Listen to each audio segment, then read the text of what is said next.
사건과 일화를 따라 걷는 세계 전쟁사 산책. 이번 편에서는 잉글랜드가 로마에게 점령당했던 시대 이후 군사적으로나 경제적으로 가장 번영한 시대였던 이른바 잉글랜드의 르네상스가 시작되는 계기가 된 장미전쟁의 경과와 이어킨 일화를 돌아보겠습니다. 장미전쟁은 붉은 장미를 문장으로 삼은 잉글랜드의 랭커스터가와 흰 장미를 문장으로 삼은 요크가 사이의 왕위쟁 탈전이었습니다. 1455년부터 1485년까지 30년간 계속된 이 전쟁은 수많은 정치적 음모와 전투를 동반했습니다. 요크가가 먼저 포문을 열었지요. 요크 공작 리처드는 국왕 헨리 6세가 병난 틈을 타서 1453년에 호민관 겸 방위관이 되어 자신의 잠재적 왕위 계승 경쟁자인 랭커스터가의 중심 세력인 서머셋 공작과 싸움을 일으켜 그를 멸하는데 성공했습니다. 1460년 헨리 6세가 죽자 방해물을 이미 제거한 요크 공작 리처드가 왕위 계승을 요구하였고 이 계승이 승인되었습니다.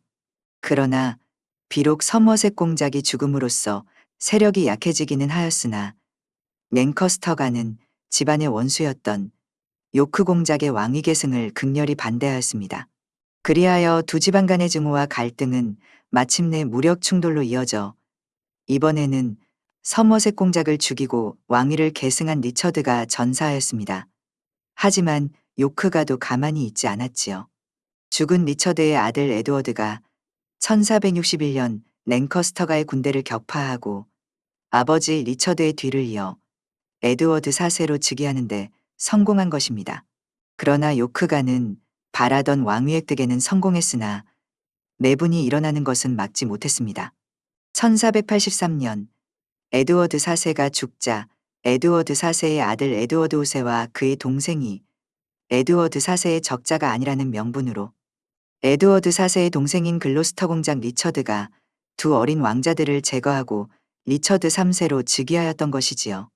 즉 어느 시대 어느 나라 왕조에서나 흔히 발견되는 삼촌이 조카의 왕위를 찬탈하는 사건이 잉글랜드에서도 일어난 것이었습니다. 두 어린 왕자들은 런던탑에서 실종된 것으로 알려졌으며 후에 이들에 대한 의혹이 계속해서 제기되었습니다. 또 리처드 3세가 통치하던 시기에 궁전에서 미스테리한 사건이 자주 일어났기 때문에 당시의 사람들은 리처드 3세를 악당으로 묘사하기도 했습니다. 그리고 리처드와 두 왕자 사건으로 불린 이 사건은 수백 년 후까지도 여러 문학작품들의 소재가 되기도 했던 것입니다. 한편 이때 어머니 계통으로 왕실에 연결된 랭커스터가의 왕위 계승 후보자의 한 사람이었던 헨리 튜더는 프랑스의 망명에 있었지요.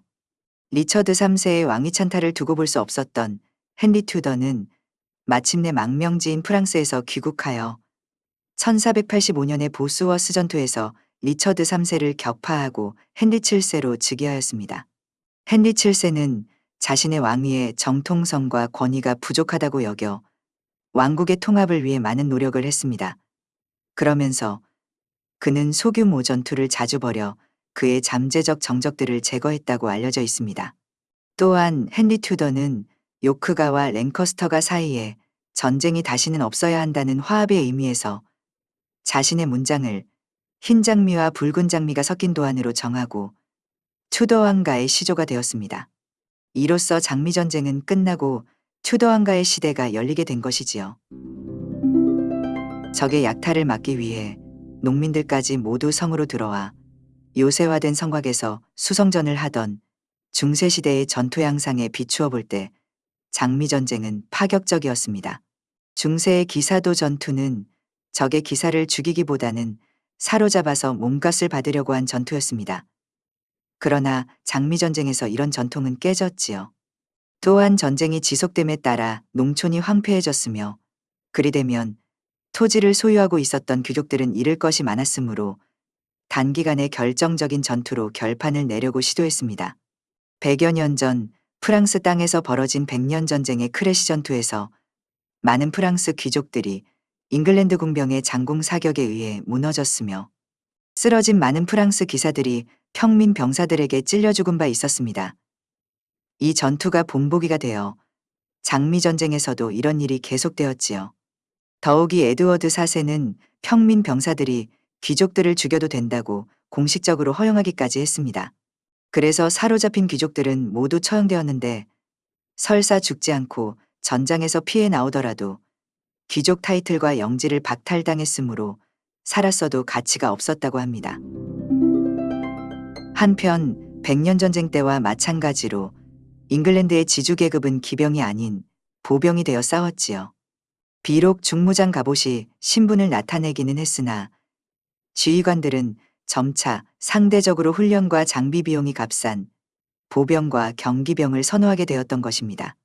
요크가이던 랭커스터가이던 장미전쟁에 참전한 양쪽 군대 모두는 백년전쟁에서 위력을 발휘한 장군부대를 두드러지게 활용하였는데 양쪽 모두 갑옷을 입고 있었기 때문에 어느 쪽도 결정적인 전술상의 이점을 점하지 못했습니다.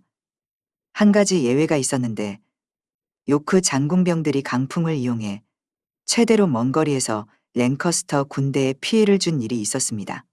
한편 양쪽의 군대는 장군부대와 민을창부대의 혼합을 선호했습니다. 칼은 귀족의 권위와 신분을 나타내는 상징이었기 때문에 농민 출신의 일반 보병들은 칼을 잘 쓰지 않았지요. 보병들이 많이 쓴 무기는 도끼, 헬버드 즉 민을창, 노궁, 단검 등이었습니다. 특기할 만한 사항은 양군 모두 손대포와 화승총 아커버스를 사용함으로써 화약 무기 시대의 본격적인 개막을 알린 것이었습니다. 대포는 이미 1346년의 크래시 전투에서 사용된 바 있었지만 당시는 조잡한 형태로 금속 화살이나 포도탄 등을 포탄에 넣어 쏘던 것이었는데 15세기 말이 되어 사석포가 나타나자 이전의 조잡한 대포들은 쓸모가 없어졌습니다. 난공불락이라고 여겨진 밤부르크 성은 1464년에 사석포 덕분에 함락되었지요. 야전포도 약간 사용되었는데 노댐턴에서 잉글랜드 최초의 포격전이 벌어졌다고 합니다. 대포의 재료인 청동은 값이 비쌌으므로 사격하는 일도 중요했지만 무엇보다도 서로 빼앗기지 않으려고 했는데 1471년의 바넷 전투에서는 요크 군대의 포병이 위치를 들키지 않으려고 포사격을 하지 않아 포를 써먹지 못하는 어이없던 일도 있었던 것입니다. 한편 재련술의 발달로 15세기 무렵 무거운 쇠민을 갑옷 대신 판갑을 입게 되었는데 일반적 생각과 달리 그렇게 무겁지 않아 현대전의 개인 병사의 장비 무게보다 가벼운 15kg이 약간 넘는 정도였다고 합니다.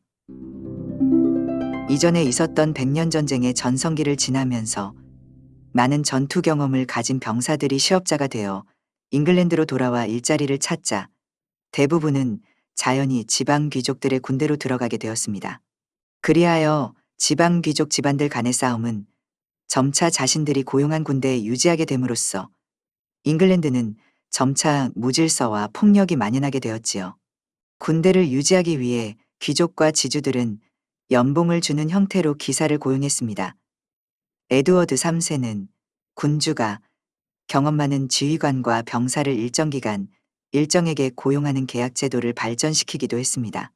기사와 궁수들은 재계약되었으며 우수한 장군 궁수는 기사만큼 대우를 받았습니다.